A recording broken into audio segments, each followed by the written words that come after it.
മാഷേ മോനെ ശശാങ്ക. അല്ല മാഷേ, എത്ര ദിവസം നിങ്ങളെ വീട്ടിൽ വരും? നിങ്ങൾ ഇത് എവിടെയായി പോകുന്നു? മോനെ ഞാൻ ഇങ്ങനെ അലഞ്ഞ് അടക്കലല്ലോ വീട്ടിലൊന്നും. എന്തായി? നമ്മൾ ഉണ്ണീൻ്റെ പ്രശ്നം എന്തായി? അതിനൊന്നും ഒരു മാറ്റമില്ല. മരുന്നും മന്ത്രമായിട്ട് ഇങ്ങനെ നടക്കുന്നതല്ലാണ്ട്. നമ്മളെ മഠത്തിൽ പുതിയൊരു സ്വാമി വന്നിട്ടുണ്ട്. എനിക്ക് തോന്നില്ല മോനെ, എത്ര സ്വാമിയാരാ അങ്ങനെ. ഇത് വെറും സ്വാമിയല്ല, നിങ്ങൾ ദിഗംബരൻ എന്ന് കേട്ടിട്ടുണ്ടാ? ദിഗംബരൻ്റെ വംശത്തിൽപ്പെട്ട ദിവാകരൻ സ്വാമി. നോക്കിയാൽ തന്നെ പ്രശ്നങ്ങൾ തീരും. ഈ ഒരു അവസ്ഥയിൽ അവനെ എങ്ങോട്ടും കൊണ്ടുവരാനാവൂല മോനെ. എനിക്ക് എന്തിനാ കൊണ്ടുവരുന്നീ? ഞാൻ കൊണ്ടുവന്നോളും. ഞാൻ കൂട്ടിയിട്ട് വരും വീട്ടിലേക്ക്. അങ്ങനെയാണ് നമുക്കൊന്ന് നോക്കാം അല്ലേ?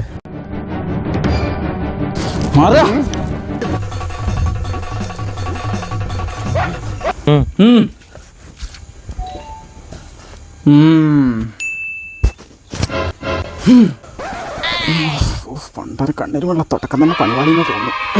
വരിക മാഷേ.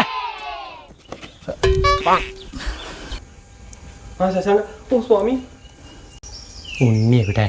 വിളിക്കാം മോനെ. ഉണ്ണീൻ്റെ അവസ്ഥ അറിയുന്നല്ലേ. ഇന്നങ്ങോട്ട് തീരെ എനിക്ക് തോന്നില്ല.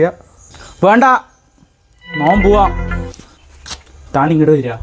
ഹൈ, തന്നെ തന്നെ ഇങ്ങോട്ട് വരിക. സ്വാമി ദൈവങ്ങളെ നന്നായി മനസ്സിൽ ധ്യാനിച്ച് ഇതങ്ങോട്ട് പിടിക്കുക. സ്വാമി മുറിത്തേങ്ങ. ഹൈ, ഫുൾ തേങ്ങയൊക്കെ ഇപ്പൊ എന്താ വിലാന്ന് വെച്ചിട്ടാ? ആരാ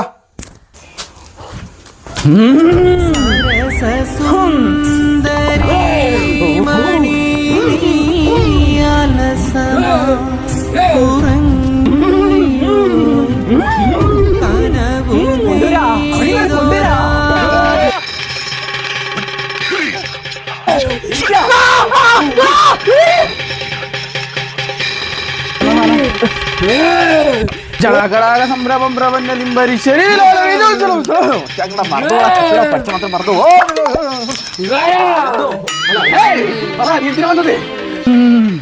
ഇനി അടുത്തത് ആവാഹനം. ഇതാണ് ഏറ്റവും ക്രൂഷ്യലായ, മറന്നുപോയല്ല, കടുപ്പം. കടുപ്പമേറിയ പ്രക്രിയ നടക്കാൻ പോണത്.